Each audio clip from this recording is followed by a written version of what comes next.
first Inuyasha movie, Affections That Came Across Time, was a pretty enjoyable film.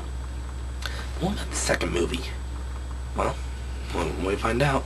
So let's take a look at Inuyasha the Movie 2, Castle Beyond the Looking Glass. Before we get started, I should note that this is the only one of the 4 movies to actually be based off of traditional Japanese lore, and I'll get into that as the movie progresses, but as of now I'm going to go ahead and tell you that the events of this movie, well, mostly the first half anyway, are partly inspired by the Japanese story The Tale of the Bamboo Cutter, which a bamboo cutter came across a glowing piece of bamboo and upon cutting into it he discovered a baby girl he named Kaguya. Kaguya grew up to be a beautiful woman and many a suitor came asking for her hand in marriage. Kaguya said that she would only marry a man who could bring her 5 relics: a stone ball Buddha from Nepal, a jewel branch from Horai Island, which is saying in the 4th movie by name only, a cloth woman from a Chinese fire rat, a colored jewel from the dragon's neck, and a swallow's cowrie shell. In the end, none of the suitors could accomplish this, and Kaguya returned to her true home, the moon. Many have said that while not only being one of the oldest Japanese folk tales, the story is also one of the best accounts of extraterrestrial encounters. I don't think so. This is just a story from Japanese mythology. How's that tied into the movie? Well, let's find out. We open up with Inuyasha, Kagome, Shippo, and Miyoga hanging out in an old house on the night of the full moon, the time of the month when Inuyasha loses his demon powers and becomes human. Par for the course of all half-demons. Inuyasha is getting impatient that the night hasn't come to an end yet, with Shippo and Miyoga reminding him that if Naraku were to see him like this, Inuyasha will be in great danger. Kagome heads out on patrol, though it seems a bit too quiet for her tastes. Meanwhile, Sango and Kilala are chasing Naraku through the forest. They follow him towards Naraku, who opens up the wind tunnel, but Naraku intervenes with his poisonous insect Samiyosho, which Naraku can't suck up or else get poisoned and die. It's almost happened a few times in the series. Kagome saves Naraku from Naraku and blasts him in the middle with another arrow. Not the first time either. You'd think the guy would have some sort of countermeasure for that sort of thing. Naraku reveals his true demon form in a giant explosion, that of a giant spider. The gang decides to fight Naraku without Inuyasha for the time being, though Shippo almost chickens out on Kagome. Sango uses her anecdotes on Naraku, but his barrier repels it. Shippo, you couldn't have chosen a better form. He had to turn into a seagull? Shippo once again chickens out, causing Kagome to miss her shot. Why do we have 6-year-old on the team again? They're almost taken out by Naraku's poisonous gases and... Really, Naraku? Of all the times to cop a feel you chose now. There's time and place, dude, and this ain't it. In the meantime, 2 of your friends are about to get eaten, and all Inuyasha can do is sit and watch. Or not. Starts making his way to the door, but Naraku destroys the house with Inuyasha still inside. Guess what? The sun's coming up. You know what that means.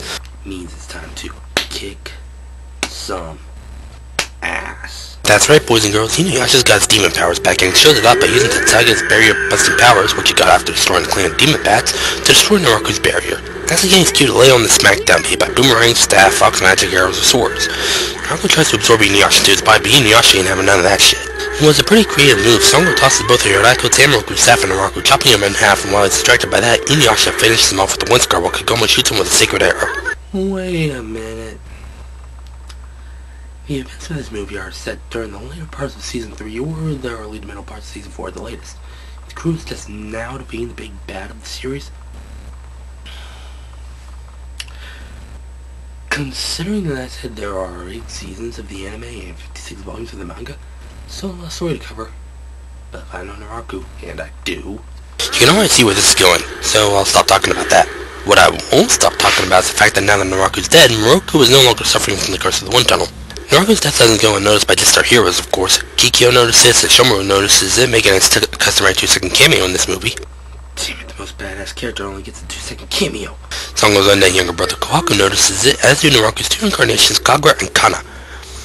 When Naraku gone, Kagura and Kana are pretty much directionless, so Kana goes off looking for something that she says can make Kagura's wish for freedom come true. Kagura follows Kana more out of curiosity than anything. Back with our heroes, Kagome, Sango, and Shippo are taking a dip in a hot spring while being peeped on by this guy who mistakes the girls for celestial beings. Great, thinks they're aliens. Look, dude, it was already awkward enough when Christopher Walken had sex with an alien. We don't need you having fancies about doing the same thing, pal. While this guy's peeping on the girls, they're discussing what they're going to do now that Naraku's dead. Kagome says she's going to continue looking for the Shiko and jewel shards, makes sense that she's the one who shattered in the first place, while Sango wants to hunt down Kawaku to try to rebuild their village. Oh, and that scar on Sango's back? He didn't thank Kawaku for that one, long story. Roku catches the peeping Tom Roku himself, no doubt peeping, which alerts the girls. Roku gets whacked in the head with a log when Inuyasha comes to investigate. Kagome makes him sick, though he lands right on top of them. Awkward. Oh, Mr. Peeping Tom decides he's had enough and books it. Good idea, dude, to prevent you from taking a beating later. Back with Kagura and Kana. Kana's leading Kagura through a cave where they find a shrine, and in the shrine is a mirror similar to the one Kana's carrying, though instead of sealing the soul like Kana's mirror, this one houses a woman. This woman's name? Kaguya. Also, Kana quotes the tale of the bamboo cutter.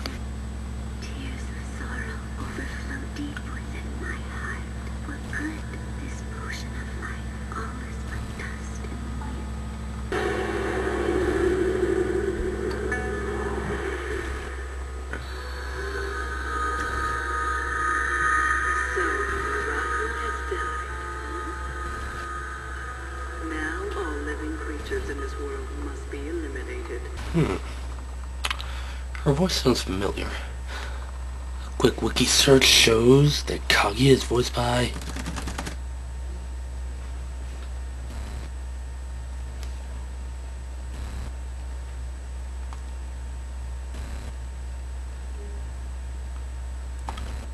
Nicole Oliver.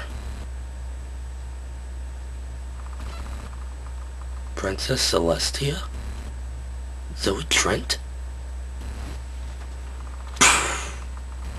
Kaguya tells Kagura and Kana that her goal is to eliminate all life on Earth and bring about eternal night. The night will last forever! The castle rises out of one of the 5 lakes surrounding Mount Fuji. Kaguya calls it the dream castle with the pentacle mirrors.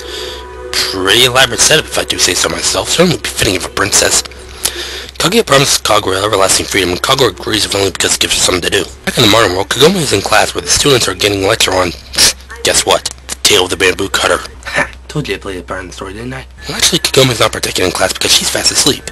You know, when I went to school, you'd get reprimanded for that. Kagome's making her way home with her friends Yuka, Eddie, and Ayumi, when her friends start teasing her about her secret boyfriend when who should show up but the guy who's got the hots for her? Hojo. Does this guy look familiar? Well, I'm sure it's nothing. Hojo asks Kagome out on a date this upcoming weekend, but before she can answer, Sota comes running up screaming about Inuyasha.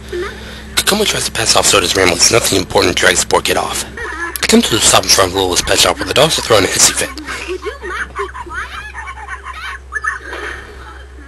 Were you hanging off the light pole? Anyway, Kagome drags Inuyasha to a nearby photo booth while the two of them are arguing. Sota puts a couple of quarters, or the Japanese equivalent, into the machine, starting it up. Little brother's always such trolls. My question though is, why is there a random photo booth on the side of the street? Well, it's Tokyo, I'm sure they're on every street corner. They say a picture's worth 1,000 words, but I say these pictures are worth 1,000,000 laughs. I especially like the one where Inuyasha tried to attack the photo booth. Back in the past, Kagura and Kana have already come into possession of the jeweled branch and the jewel from the dragon's neck. Kagura and Kana deliver the 2 items to 2 of the lakes surrounding Mount Fuji. The trio of evildoers decide to go after the cloth woven from the fur of the fire rat. Yep. They're after Inuyasha. Speaking of Inuyasha, he and Kagome have come back and Kagome makes a keepsake. Locket. Gotta admit, it's worth a laugh seeing those pictures cut down to heart-shaped pieces. Kagome gives the locket to Inuyasha, who tries to refuse, but he gets distracted by Kagura's scent. Inuyasha hunts the demon bitches down, they have their fight scene. Kagura's dancing blades attack actually cuts off the sleeve of Inuyasha's kimono. The group takes a moment to note that the full moon is a bit brighter than usual before Kaguya shows herself to Inuyasha. She says she knows what Inuyasha truly wants, and that is to be a full demon. Inuyasha shuts her up with the wind scar, but Kaguya just absorbs it. Inuyasha charges again, this time using the backlash wave to counter Kagura's dance of the dragon. Kaguya just opens up a black hole, pulling in the backlash wave and sending it right back at Inuyasha. The only thing saving him is Kagome yelling, "Sit!" With their paws in hand, the demon bits his head off. And that's 3 items down, 2 items to go. Well, it's time to check in with Naraku, who's paying a visit to his mentor and surrogate father, Master Mushin, also paying his respects to his father, who, you may recall, I said was pulled into the wind tunnel. Naraku says that his next goal is just to go out and be a player, but he remembers how Sango smacks him around when he does so. Mushin reads Naraku's palm and just to troll the guy says that Naraku's going to die in 3 days. Naraku in return clobbers him. Okay, does Buddha really have that many arms? Mushin brings out a box left to him by Moroku's grandfather Miyatsu with instructions to track down and destroy Princess Kaguya. And what has Sango been up to this whole time? Looking for Kohaku, who's getting chased by demons. One of the demons shoots Kohaku, insert arrow to the knee joke here, before Sango picks him up. Also, who knew the pig demons were filled with bees? Bees, my god. Checking in with Kikyo, she comes to a village that's been ransacked by the demon bitches and everyone is dead. Everyone save for one little girl. The little girl gives Kikyo the stone bowl of Buddha before dying a few seconds later. On-screen child death. I don't know what to say about that. Child death, if done right, can be extremely effective and give a film or television series a huge emotional impact. Even in a scene like this one where you have no idea who this little girl is. I'm not saying that producers should just throw child death into everything because it's not always done right, as was the case in Justice League comic that Linkara reviewed a while ago on Top of the Fourth Wall. This moment right here is actually pretty effective. This little girl is probably the bravest out of all the villagers because she managed to keep the stone bowl of Buddha out of the demon's hands. I know it's not saying much, but it's kind of up to something. I give this little girl a lot of credit. Most grown-ups would just surrender the bowl and accepted their fate, but she kept it hidden as long as she could until Kikyo arrived. She probably didn't even know Kikyo was going to show up. That was just pure luck. Well, time for Mood Whiplash. We're joined up with Inuyasha, Kagome, and Shippo again, who are tracking down Kaguya when they come across this guy being harassed by a bunch of samurai thugs. Inuyasha pushes his way past the samurai thugs who charge him and promptly get their asses kicked. By the way, do you remember this guy? This was the peeping Tom at the hot springs. Better not tell Kagome or Sango that. Also, why does he look so familiar? It's Honjo. Wait a minute. Holy shit, she's right! So let me get this straight. She knows a boy named Hojo back in her world. And in this world, she meets a fellow named Nakitoki Hojo, who just happens to be the great-great-great-great-great-great-grandfather of that Hojo. Both Hojos have the hots for Kagome. Time travel's funny that way, isn't it? Also, Nakitoki loves his oranges. Meh, I've always preferred apples myself. Could be why Applejack's my favorite pony.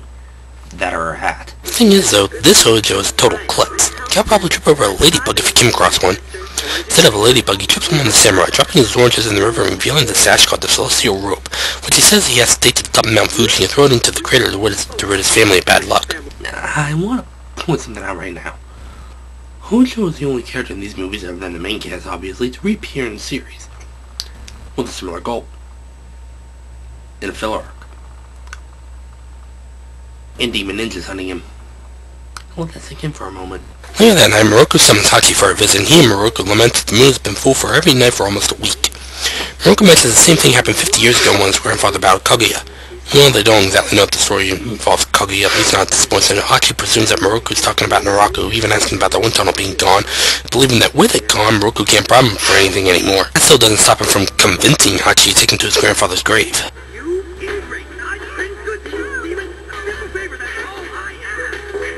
Checking with Sango, geez, we're all over the place today, aren't we? Dispatch up Kawaku, but notices a strange scar on his shoulder. Kawaku wakes up and she tries talking to him, but only remembers Sango's name. That being the one who through Naraku's manipulation slaughtered the demon slayers. Poor kid. Kilala senses something approaching. That something? Kagura.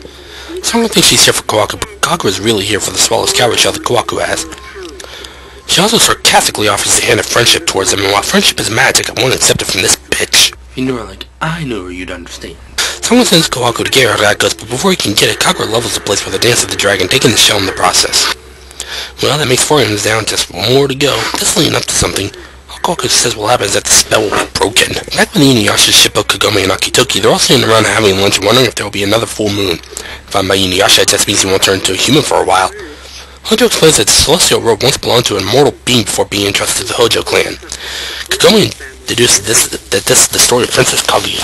And here we go again, the tale of the bamboo carrot. Told you it would keep popping up. Named Kaguya rings a bell with Inuyasha. After all, he just met her not a day and a half ago, but let's not dwell on that. We have to meet up with Kikyo, who comes across Kagura, and she just gave the stone bowl of Buddha to Kagura.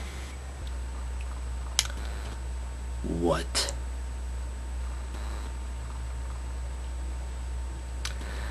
That little girl gave her life to keep that thing out of Kagura's hands. You're just giving it to her? What the fuck is wrong with you, you bitch? Don't you care that little girl died to prevent that from happening? Apparently not, otherwise you wouldn't have done that. You've just doomed the land. No, you have just doomed the world to an eternity of darkness. From this moment forth, the night will last forever!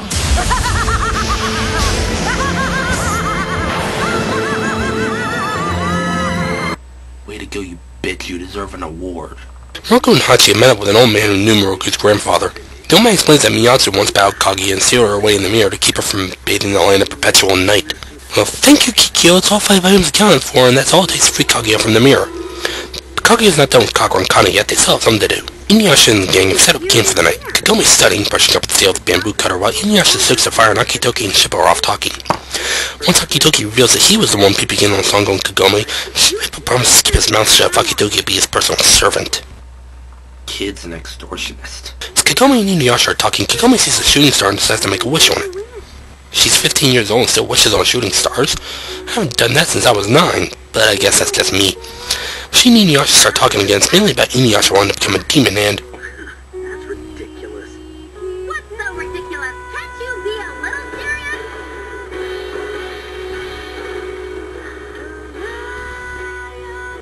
Are they gonna do it? We've been waiting for a long time for them to do it. Come on, you guys. Do it. Do it already. Curse you idiots! Full of fuck, why something always have to ruin the moment. Yep, Kaguya shows up, this time in her new body. Kaguya demands to have the celestial robe, after which Inuyasha shuts her up by using the wind scar. A couple of Japanese words that I can't understand are enough to cancel it out. Well, I guess Kaguya's mirror comes equipped with corporeal whips, but the Belmonts wish they had those. Inuyasha gets whacked against the tree and held in place by a bunch of roots. Kagome tries to help him get free, but I guess the roots are electrified. Helps you explain lightning and electricity coming off of it. Damn it, Nakitoki, you just had to trip over your own 2 feet, didn't you? Goddamn klutz ends up losing the celestial robe. And rather than, I don't know, getting the fuck out of there, it's time to neatly pack the thing away. Get out of there, you fucking idiot! Kagome shoots at Kaguya, who's quite surprised at Kagome's powers.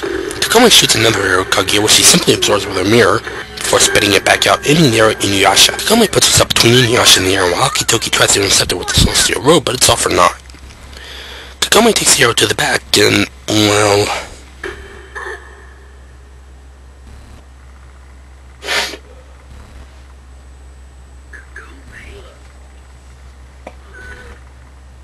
Kagome! I'm so thankful. You're alright, Inuyasha. Why did you do that? Why didn't you stay away? It's no big deal. And besides, you're always saving me, aren't you? Kagome! Kagome! Kagome! Kagome! Let me go, you creepy witch! If Kagome dies, you're gonna regret the day you ever met me! When I first saw this, I thought she was dead. This may sound strange, but I was sort of starting to fall in love with this girl, and I thought she had died right there. Oh, I was furious. I just wanted to... I was as angry as Inuyasha. I just wanted to strangle this bitch's neck. Kaguya tells Inuyasha that Kagome in fact isn't really dead, just unconscious, and offers Inuyasha the chance to serve her if he relinquishes his human side and becomes a full demon. Inuyasha basically tells her to fuck off, so Kaguya takes Kagome and the celestial robe back to her castle near Mount Fuji. Kaguya gone, Inuyasha is released and he instantly gives chase. While all of this is going on, Naraku and Hachi are on their way to the cave where Kaguya's mirror was kept. They arrive and meet Ohai Sango. Damn it, Naraku, not even 20 seconds in and you're already getting all touchy-feely.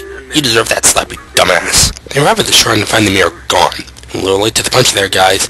Naraku explains that the 5 items the villains were after represent the 5 elements. The 5 treasures possessed represent the 5 elements, and those 5 elements are wood, fire, earth, metal, and water. As they walk, they come across Kaguya's castle. In this place, Kaguya starts putting her plans to bring about her eternal night into motion. Inuyasha, Shippo, and Nakitoki notice the pentagram in the sky and hurry towards the castle, Nakitoki trying, and failing, to get Kagome's bike to work. Now how is it that Nakitoki doesn't know how to work this thing, whereas Naraku knew how to work it without even knowing what it was at the time? Kaguya, now sporting a sexy new wardrobe, heads up to the main part of the castle where we see that she's holding Kagome prisoner. Sango, Kawaku, and Kilala are getting a bird's eye view of the situation when Kaguya orders something under the water to attack them by shooting fireballs at them. Hachi ends up taking a fireball full blast and is knocked out of the sky. Naraku believes Tanuki to be dead, but the lazy bastard is just sleeping.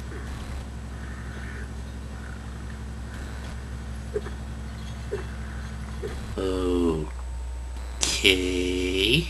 Whenever they're under the water, still shooting at Sango, Kawaku, and Kilala. Kilala is grazed by a fireball and they start falling, but are saved by Shippo. Inuyasha shows up, and I guess Kagome's got some damn good hearing because she hears Inuyasha calling her name.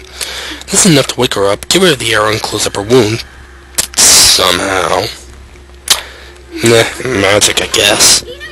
Actually, it was a celestial robe, so, The robe is magic? Inuyasha is rushing towards the castle when he's intercepted by the thing under the water. It's the Orochi, Japan's version of the Hydra. It's probably my favorite scene in the movie for quite a number of reasons. One, it's a great action scene. I can sit back with a bowl of popcorn and watch the scene all day. Two, Inuyasha doesn't just use his tentacle on the thing, he actually tries to fake it out once or twice. Granted, it doesn't work, but at least he tries something different than smacking it with a sword. 3, the design of this thing just looks amazing. The Orochi looks like something that could seriously fuck you up. And if only the Orochi would give the guy a chance to actually do something, but then again he's fighting a snake monster with 4 heads. Inuyasha discovers that the Orochi is connected to a rock at the bottom of the lake. Kaguya decides to show up and help him by using an arrow to make a trench in the water to direct the one scar at the rock, destroying it and killing the Orochi.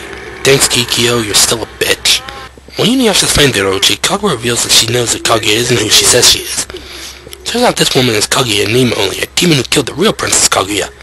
Kana tries to take Kaguya's soul, but that doesn't work. Kaguya, in retaliation, imprisons Kaguya and Kana in an endless void. Say hi to X, that's for us. Back outside, everyone else is patching themselves up using Kagome's first aid kit, and this is the first time the Naraku and Sango have gotten to meet Nakitoki, complete with Naraku thinking that he's met Nakitoki before, which he indeed has. Also, Naraku, why would you feel sentimental about a curse that you could have killed you at any time? Oh, and a note to Naraku. Learn to draw with the left hand. Inuyasha is making his way up the mountain to Kaguya's castle. Hopefully there won't be any trolls to contend with. He makes his way into the castle and charges at Kaguya, who starts using her powers to freeze time and putting the world into a Photoshop filter. You little fool! Thinking you could defeat me! Now you will never see your princess or your son. The only ones not affected are the rest of the gang minus Hachi and Nakitoki because they're not covered in the bandages from Kagome's first aid kit. I guess it's because Kagome's medical supplies aren't from this world. Kagome's first aid kit is glowing. Her possessions obviously hold a special power of their own. They must be able to put up a time barrier.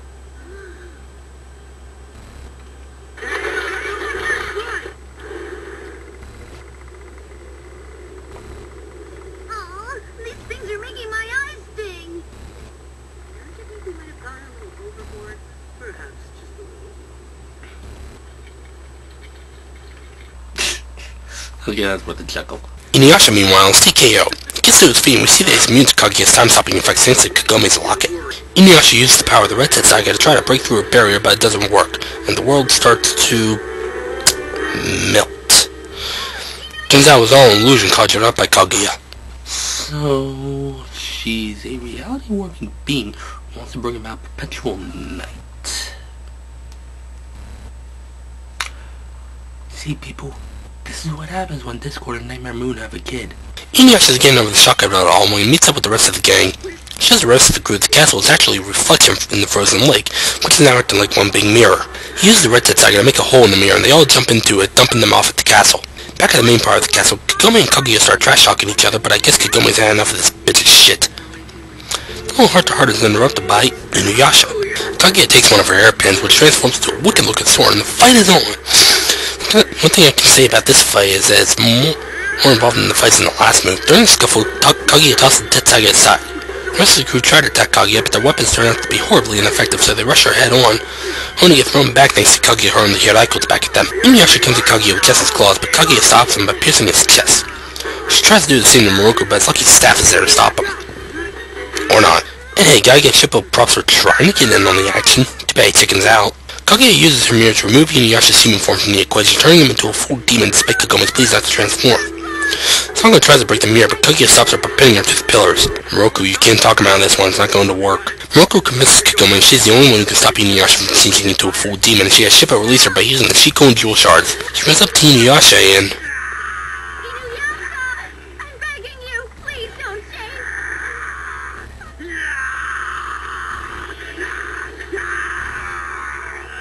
Inuyasha.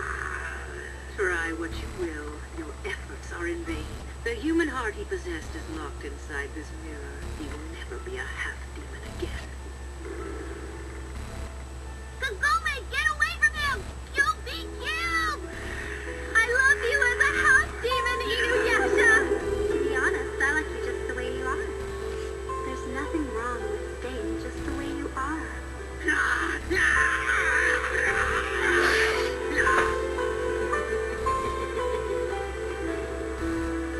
Inuyasha! Inuyasha!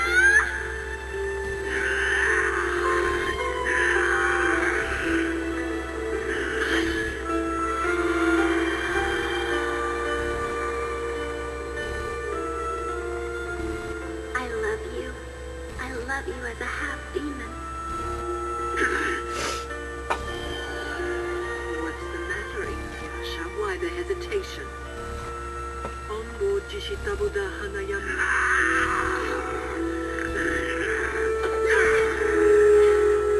How can I stop his transformation? I think I'll do it now. Come on. Come on.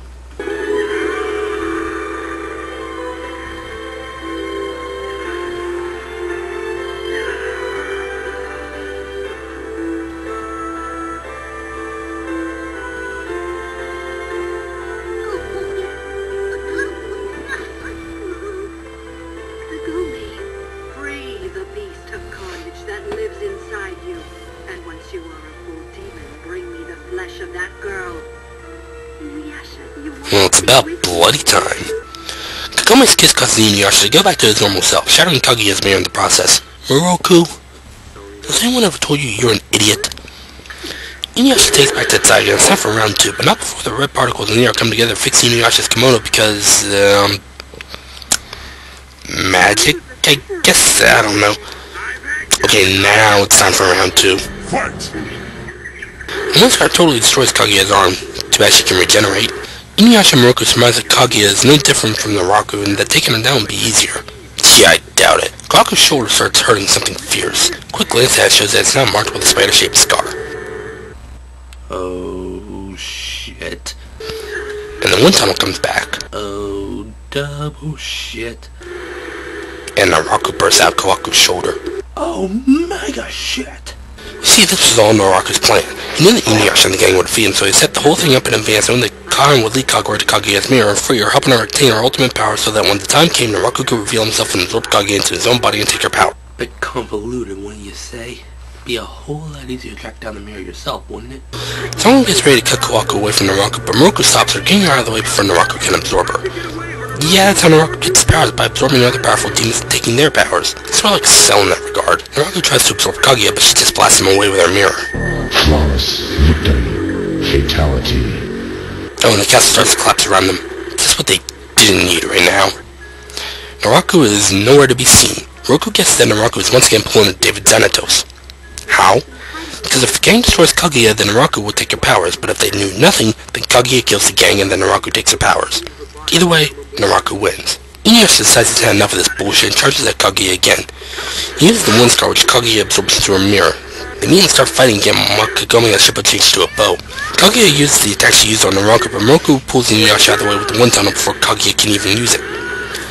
Kagome takes part of Naraku's staff. Yeah, Kaguya broke it in half earlier, and though Kaguya tries to attack her, Inuyasha grabs her attention. Kaguya throws a fireball at Inuyasha, which he sends back at her with the backlash wave.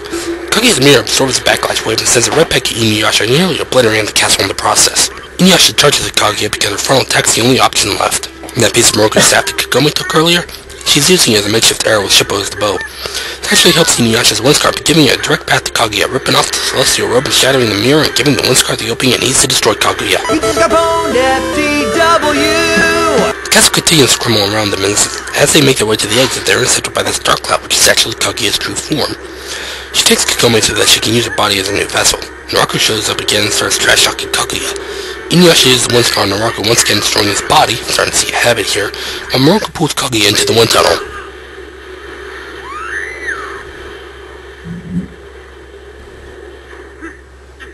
Bye. They follow Naraku and Kawaku out through Kaguya's mirror where...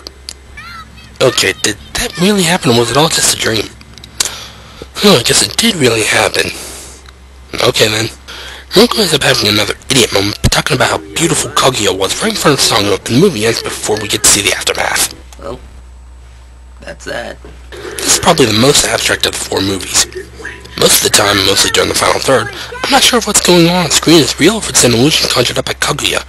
As I said before, Nakitoki will return for this series, and we actually got to see a hint of what life may be like when Naraku dead, which at this point is still another 4 or 5 seasons away. The final fight with Kaguya was a pretty good action scene though, but I gotta ask, whatever happened to Kagura and Kana? Well, that's 2 down, and 2 to go. So next time we meet, we'll take a look at my favorite of the 4 movies, Swords of an Honorable Roll.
Inuyasha did it, why don't we reap the benefits of intimacy? I don't know what you're talking about. I'm not listening. La la la la.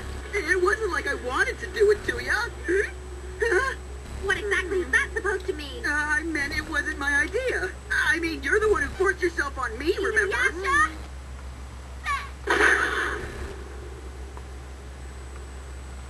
Inuyasha, grow up, would ya?